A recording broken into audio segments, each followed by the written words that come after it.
Ô mon Jésus, pardonnez-nous nos péchés, préservez-nous du feu de l'enfer, et conduisez au ciel toutes les âmes, spirituellement celles qui ont le plus besoin. Ô Marie conçue sans péché, ô Marie conçue sans péché, ô Marie conçue sans péché, que par la miséricorde de Dieu, les âmes des fidèles trépassés reposent en paix. Amen. Au nom du Père et du Fils et du Saint-Esprit. Amen. Chers frères et sœurs bien-aimés, donc une fois que notre très sainte mère passe l'épreuve, elle est née, elle est conçue dans le sein de sa maman, et Anne va donner naissance à cette pure et glorieuse créature, et elle va connaître tout ce que nous avons évoqué et ce qu'elle enseigne à Luisa Picaretta dans le livre bleu, dans sa naissance, naturellement, le temps qu'elle a passé au temple, et ensuite la visitation de l'ange sur lequel nous nous sommes arrêtés, et on a parlé justement à ce moment du néant et de notre condition absolue de créature devant l'immensité de l'œuvre de Dieu, et cette immensité du tout de Dieu qui vient toucher notre néant crée ce déséquilibre que notre très sainte mère a ressenti à la visite de l'ange. Le tout de Dieu avait touché son rien. Et, frères et sœurs bien-aimés, ensuite, elle va enfanter, lorsque l'ange lui annonce la bonne nouvelle, elle va enfanter le Fils de Dieu de manière immédiate.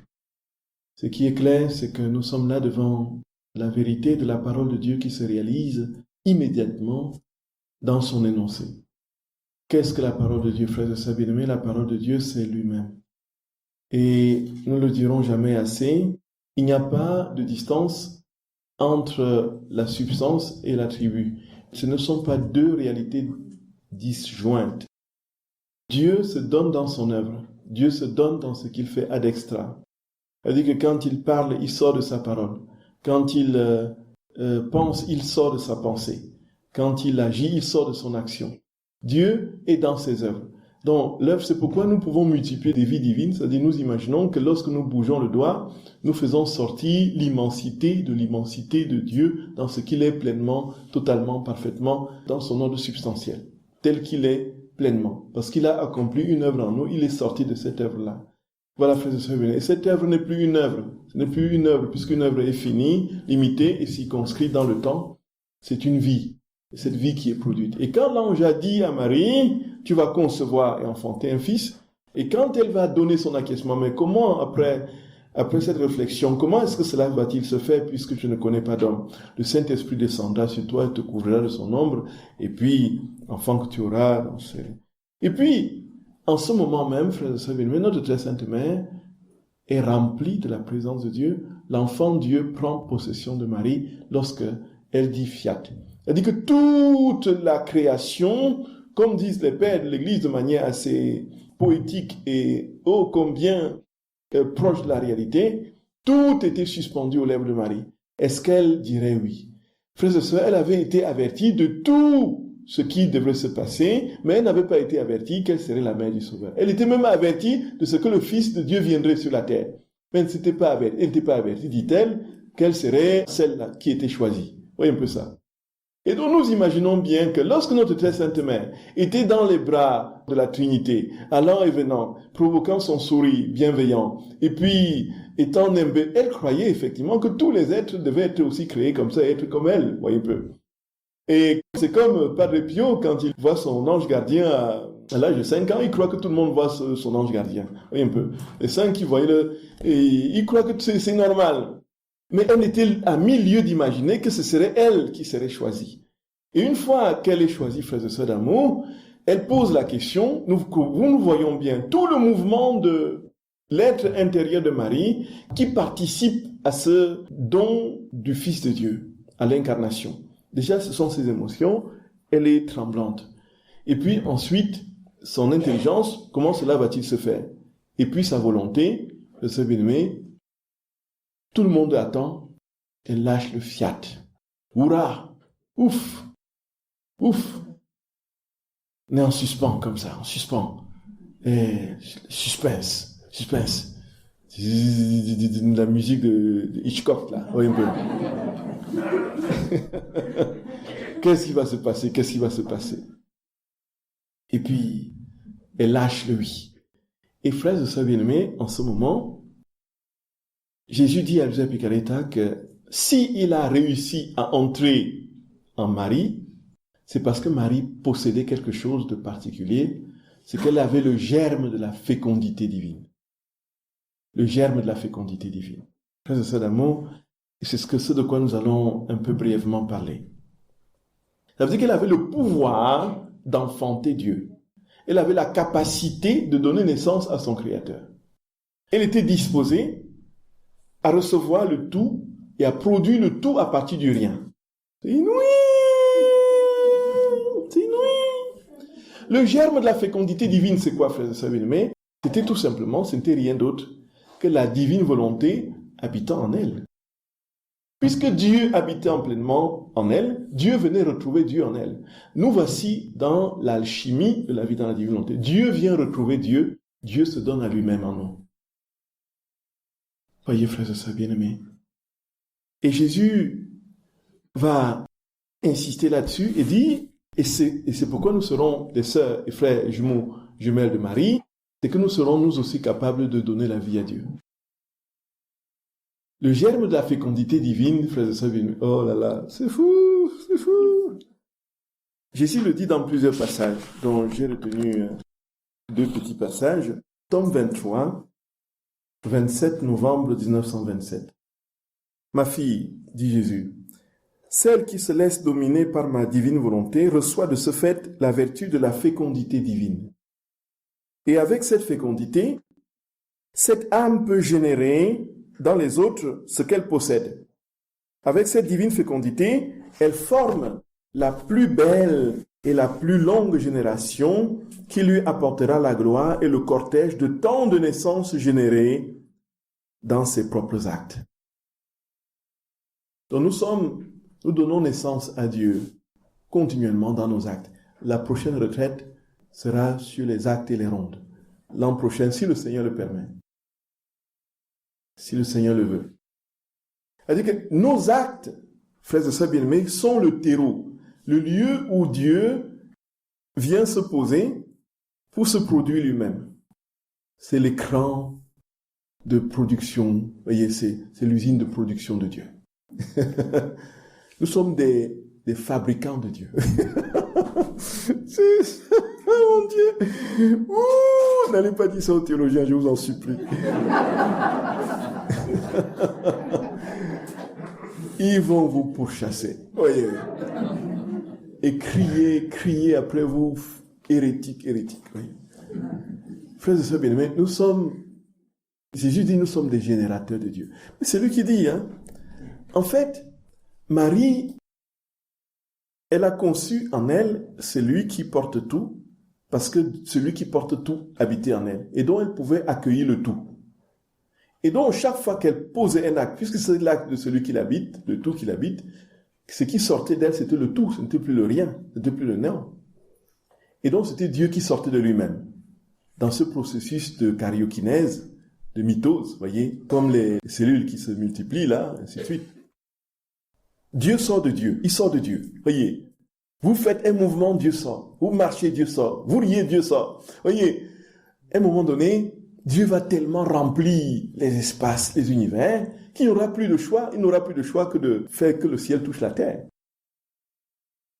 La vertu de la fécondité divine qui est donnée à Marie, qui lui a permis de concevoir Jésus dans son sein maternel, nous est donnée aujourd'hui dans les actes dans la divine volonté. Et alors, cette âme verra sortir d'elle, dit Jésus, dont l'âme qui vit dans la divine volonté, verra sortir d'elle la génération des enfants de la lumière, du bonheur et de la sainteté divine.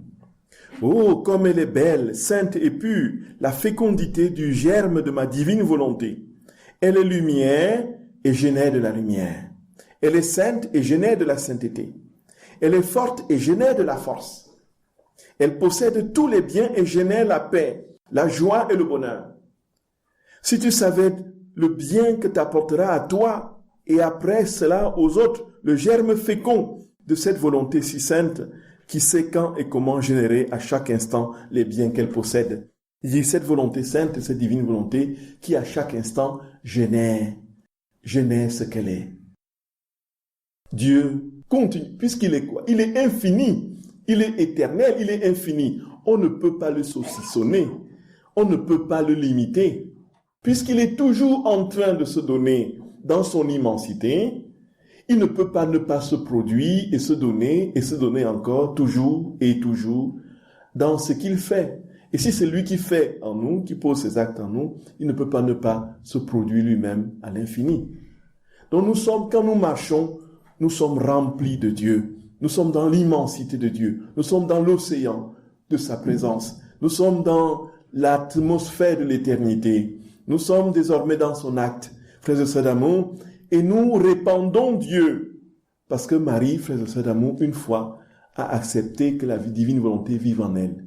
Et c'est pourquoi nous sommes aujourd'hui à mesure de vivre dans la divine volonté, parce que Marie a accepté de laisser Dieu vivre en elle. Et puis, dit Jésus, c'est de cette manière que son Altesse, la Reine souveraine, put générer seule et sans l'aide d'un autre Verbe éternel, parce qu'en ne donnant pas vie à sa volonté humaine, elle n'a donné vie qu'à la divine volonté. Elle acquit ainsi la plénitude du germe de la divine fécondité, et put générer celui que le ciel et la terre ne peuvent contenir. Elle put non seulement le générer en elle-même, dans son sein maternel, mais dans toutes les créatures.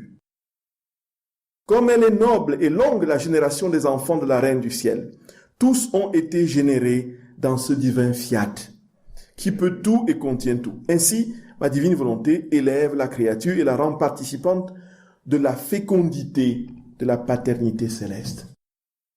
Quelle puissance, que de sublimes mystères elle possède. Voyez, frères et sœurs bien-aimés, incroyable, incroyable. Et Jésus, très clairement, nous dit, frères et sœurs bien-aimés, que c'est uniquement une question de volonté. Seulement une question de volonté. Désire de tout ton être et tu l'obtiens. Assure-toi que tu es bien disposé et connais ce que tu veux accueillir. Point final. Et nous sommes capables, frères et sœurs, nous ne voyons rien. Et c'est ça, c'est ce qui décourage beaucoup dans la divine volonté, parce qu'on ne voit rien. Dans le renouveau charismatique et dans les grandes prières, on voit des choses. Il y a des gens qui se lèvent, qui sortent de leur fauteuil roulant, ils marchent. Il y a des aveugles qui voient. Il y a des malades qui sont guéris. Il y a, vous voyez, des gens qui parlent des langues mystérieuses. Il y a des gens qui parlent même des langues qu'ils n'ont pas apprises. Vous voyez, au début, en 1901, quand Parham a réuni justement dans son école biblique de Topeka dans le Kansas tous ces étudiants qui devaient déterminer quel était le signe par lequel on reconnaît que quelqu'un est baptisé du Saint-Esprit. Alors, il n'avait d'autre livre que la Bible. Alors, il est parti faire une tournée de prédication et quand il est revenu, les étudiants avaient trouvé justement le signe par lequel on reconnaît que quelqu'un est baptisé du Saint-Esprit, et c'était un signe tangible, irréfragable. Alors ils ont dit, c'est le parler en langue. Le parler en langue, non pas dans le sens de la glossolalie, mais de la scénoglossie. Dans le sens, frères et sœurs bien-aimés, ils vont, en très peu de temps, ils vont dire, bon, puisque c'est ça le critère, on se met à genoux, on demande au Seigneur de nous donner le Saint-Esprit et de nous donner ce don du parler en langue. C'est ainsi que la première, qui s'appelait Agnès Osman, s'est agenouée. Nous autres ont prié sur lui avec Charles Parham, et elle s'est mise à parler, n'est-ce pas, le chinois. Alors c'est un chinois. Et puis les autres ont commencé, les autres se sont agenoués, on a prié, certains commençaient à parler le russe. Et d'autres ont parlé l'allemand, voyez un peu. Et puis ils ont commencé à parler comme ça, et c'était la foule, la couille, les gens ont commencé à venir de partout, Et partout, après, c'était William Seymour qui avait pris le relais, n'est-ce pas? Et les gens venaient, et puis, il y en a même qui ont commencé à chanter. Ils chantaient en latin. Le latin, oui. On voit des choses extraordinaires. Et puis, il y avait des religieuses qui n'étaient pas loin de là. Et il y avait... ils ont commencé à chanter des chants que les religieux chantaient en latin, qu'ils n'avaient jamais, eux, appris, quoi. Vous voyez un peu. Et ils parlaient des langues merveilleuses et tout ça. Et puis, ils ont dit, mais voilà, c'est ça, en fait. Nous allons pouvoir évangéliser le monde comme ça. Qu'est-ce qu'on a besoin d'apprendre l'alphabet, la grammaire, l'orthographe des langues? Il suffit de demander au Saint-Esprit de venir, et puis il nous fait parler la langue étrangère, et puis on va là, oui. C'est comme ça qu'ils sont exportés dans d'autres pays, en Afrique, tout ça. Et puis, et ils voulaient parler la langue, rien n'est venu, ils étaient obligés d'acheter des livres de grammaire. Oui, un peu.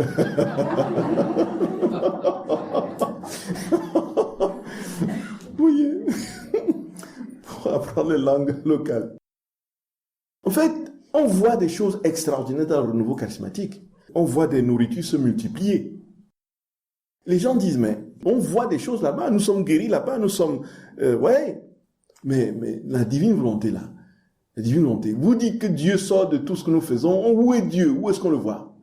Ou vous dites que quand on bouge la main, il sort de nos doigts. Quand on marche, il sort de nos pieds. Quand on mange, il sort de nos fourchettes. Montez-le nous. Et ça change quoi? Qu'est-ce qui change dans notre vie? Et les gens disent, bon, en fait, c'est dans votre tête tout ça. Très concrètement, je ne vois rien. Frères et sœurs bien-aimés, sauf que un jour Jésus a dit à un grand apôtre célèbre, heureux ceux qui croient sans avoir vu. Heureux ceux qui croient sans avoir vu. Ce qui est, la foi est supérieure, frères et sœurs bien-aimés, aux preuves. La foi n'a pas besoin de preuves.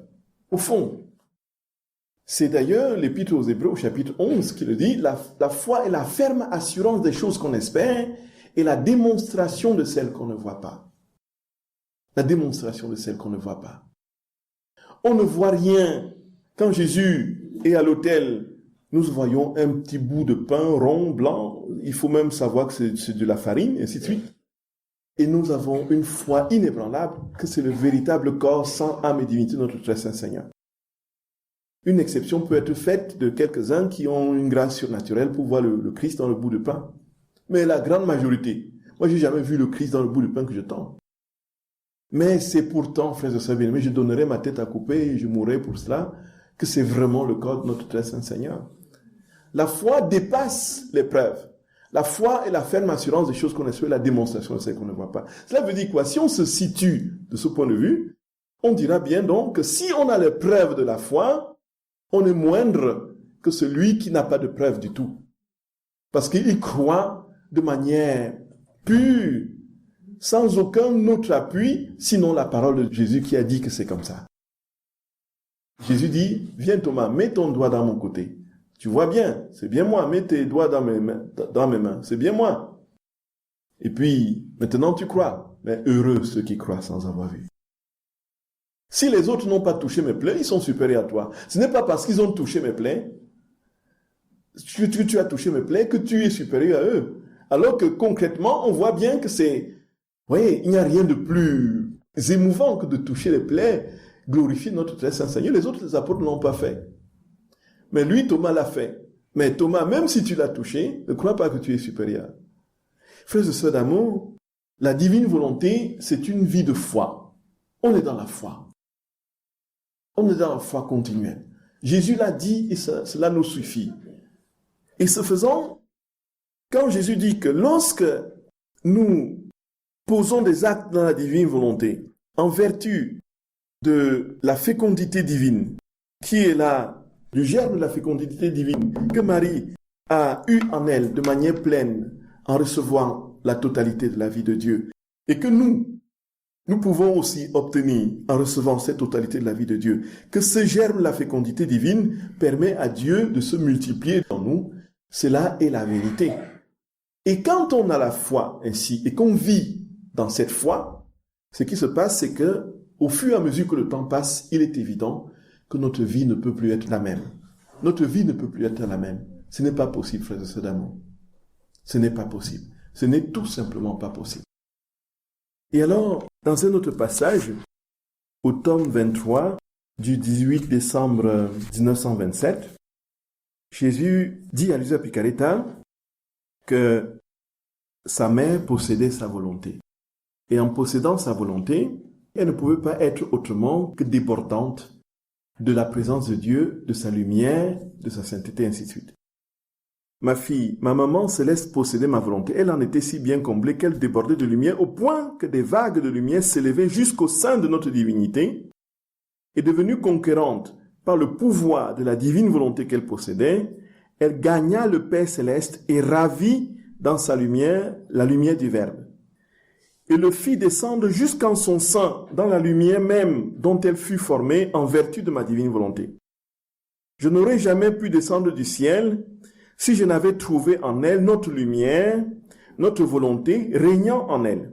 Sinon, ce serait descendre dans le premier instant dans une maison étrangère. Mais je devais descendre dans ma maison. Ma lumière devait y trouver mon ciel et mes joies sans nombre. Et la reine souveraine, en possédant ma divine volonté, prépara pour moi ce séjour, ce ciel semblable en tout à la céleste patrie. Gloria, Gloria, Gloria. Béni sois-tu, Seigneur. Béni sois-tu, Jésus. Jésus dit que l'âme qui possède la divine volonté, elle a en elle le ciel qui n'est en rien dissemblable de la patrie céleste. Qui n'est en rien dissemblable de la patrie céleste. De même que le Seigneur est établi dans son ciel, il trouve le même ciel dans l'âme. Il vient s'établir, il vient s'installer. Il vient faire ses bagages. Il défait ses bagages, là. Voyez un peu. Il dépose son sac. Il s'installe carrément. Comme il est au ciel, il est aussi dans l'âme. Qui possède la divine volonté? Frère, ça bien, mais oh là, c'est inouï, c'est inouï, c'est inouï. N'est-ce pas ma volonté qui forme le paradis de tous les bienheureux? Tout à fait. Si les bienheureux sont au ciel, au paradis, c'est parce qu'ils sont dans la divine volonté, dans la volonté de Dieu pleinement établie, dans la perfection sans ombre, ni tache. De même, si l'âme est habitée pleinement par cette vie divine, Dieu vient carrément chez lui, il vient chez lui. Il ne vient pas chez un étranger, il vient chez lui, il entre chez lui. Préparons la demeure du Seigneur, frères et sœurs, dans nos âmes. Il y a quelque chose d'assez surprenant aussi que le Seigneur dit à Luisa Picaretta qui va aussi nous dire à nous. Au tome 24, du 2 septembre 1928. Alors, Luisa a terminé ses rondes. Elle a fini ses rondes. Et puis, à un moment donné, alors qu'elle est fatiguée, elle veut s'endormir, elle voit, n'est-ce pas, Jésus qui arrive, elle voit notre très sainte mère, et puis notre Seigneur crie, voilà, c'est incroyable.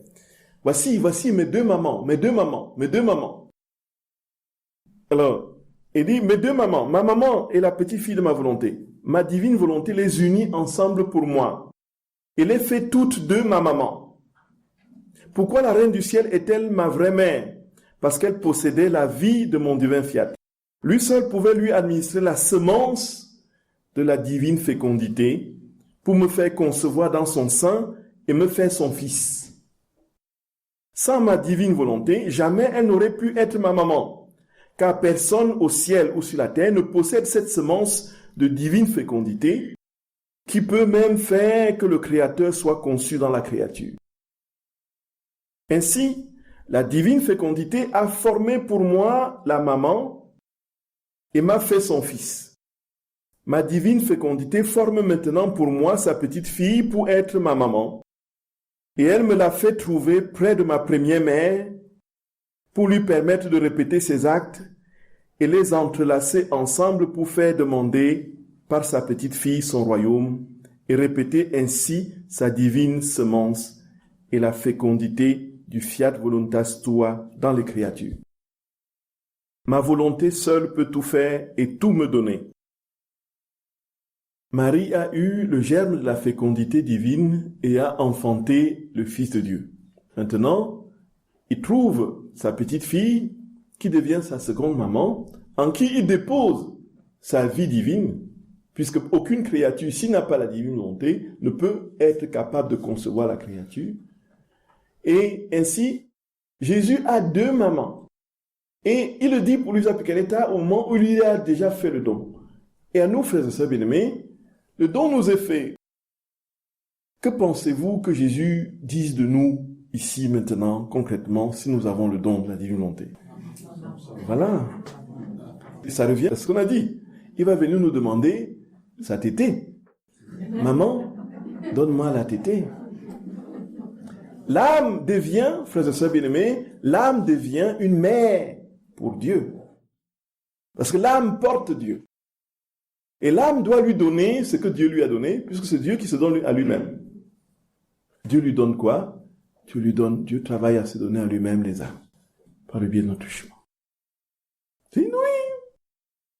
C'est inouï, frères et sœurs d'amour. C'est inouï. C'est inouï. C'est inouï. Et là, notre très sainte mère conçoit le Fils de Dieu. Et ce germe de la fécondité divine, c'est aujourd'hui notre lot. C'est aujourd'hui notre lot. Et donc, quand notre très sainte mère avait son petit bébé dans son sein, Jésus dit qu'elle avait ainsi permis à toutes les créatures de le concevoir dans leurs actes. Et formant ainsi, elle était dans le prototype d'une génération ininterrompue, d'une génération nombreuse d'âmes qui seraient capables de l'enfanter. Nous ne sommes plus devant, frères et sœurs bien-aimés. Voyons le chemin que nous avons fait. Nous avons commencé par craindre Dieu de manière redoutable, dans les religions mystériques et autres. On s'est aplati devant lui. On a mis le front sur le sol. On a craint le redoutable et l'intrépide, celui qui châtie, alors de manière absolument impardonnable. Celui qui travaille à ce que tout le monde soit complètement éclaboussé par sa volonté et ses lois, qui nous écrasent pour être Dieu. On passe de ce stade à un Dieu qui nous tolère, pourvu que l'on observe ses lois. Il faut rigoureusement observer ses lois, sinon, immédiatement, ce sera l'enfer ou... Bon, on passe de ce Dieu-là à un Dieu qui vient se poser au milieu de l'homme, qui pose sa tente dans l'humanité, et qui épouse la condition de l'homme. Il épouse la condition de l'homme, et il prend ses fragilités pour l'en racheter. Mais la relation reste avec lui une relation d'obéissance. On lui obéit pour bénéficier des mérites de son salut, qu'il a porté par sa mort, sa croix, sa résurrection. Et un peu.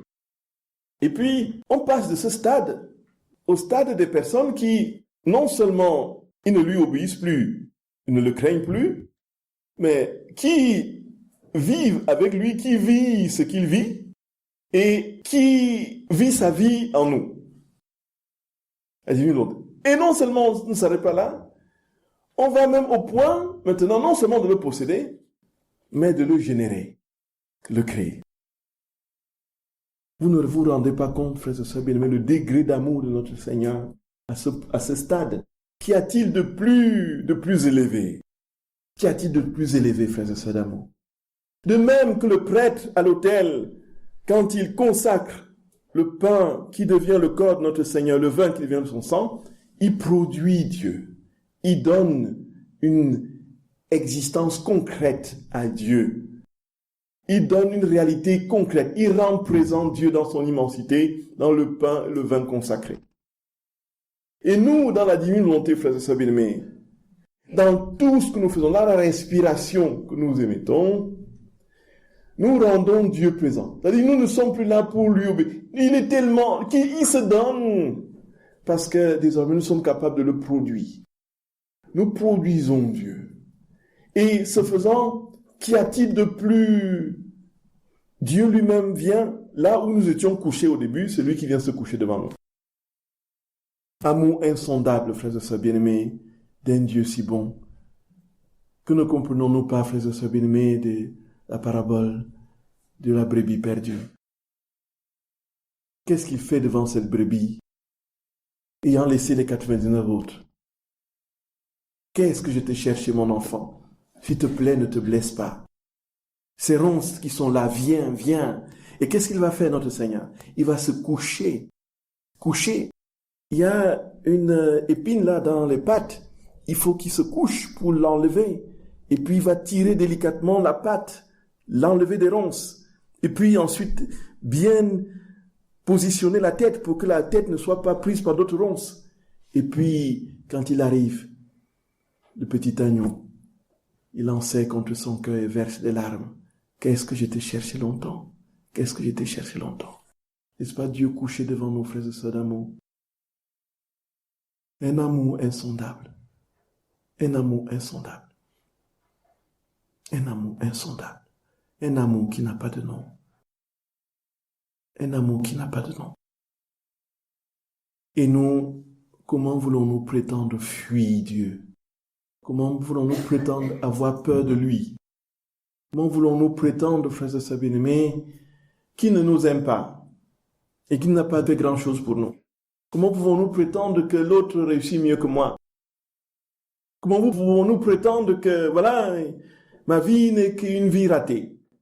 Comment pouvons-nous arriver à des conclusions de cette nature devant des prodigieuses manifestations de sa tendresse et de son amour, comme personne ne peut nous le manifester et comme personne ne nous le manifestera jamais?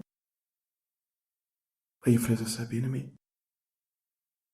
si on n'aime pas Dieu, frères et sœurs bien-aimés, si on n'aime pas notre Dieu, si on n'arrive pas à aimer notre Dieu, ce ne sera jamais de sa faute. Jamais.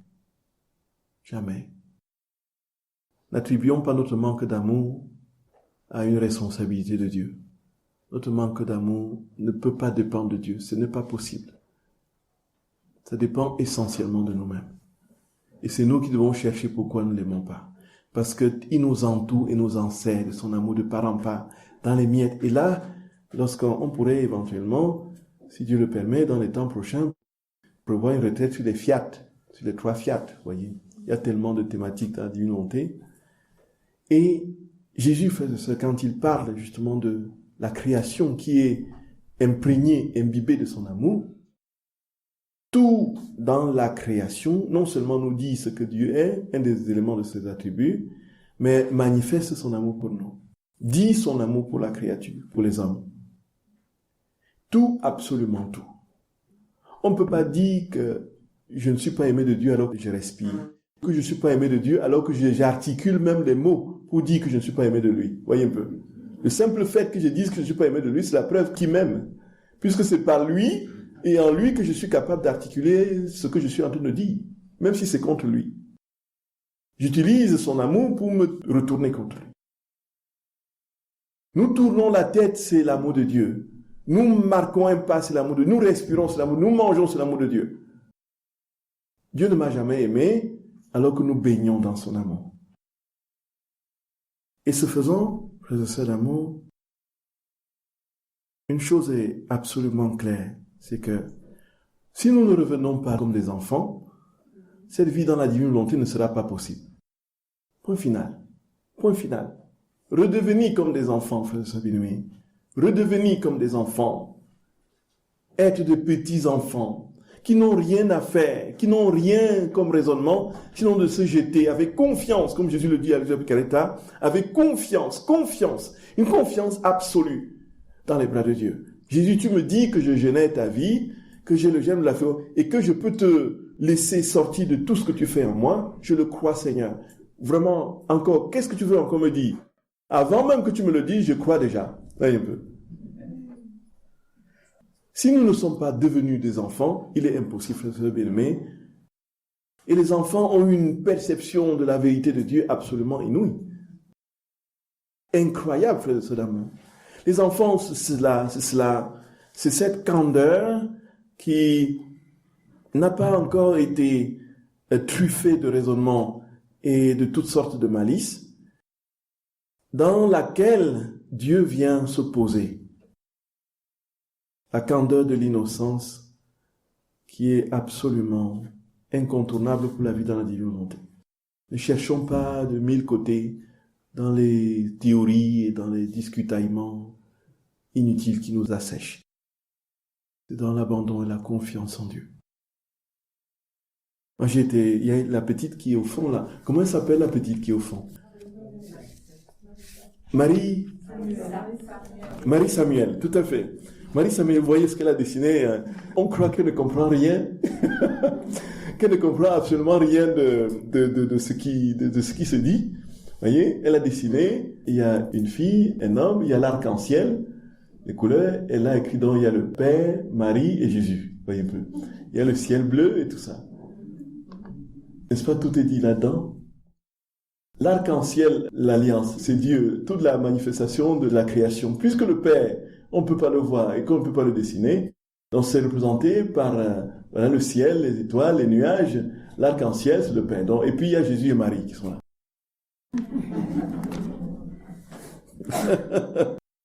Et on croit que, voilà, les enfants on dit, bon voilà, allez vous coucher, en fait, pas besoin, la messe, ce sera trop long pour vous, voyez un peu. Elle est là, elle tournoie dans la salle, et puis elle nous sort ça. Si vous ne devenez pas comme des petits enfants, vous n'entrerez pas dans le royaume de Dieu. Voilà, mes très chers. Voilà, mes très chers.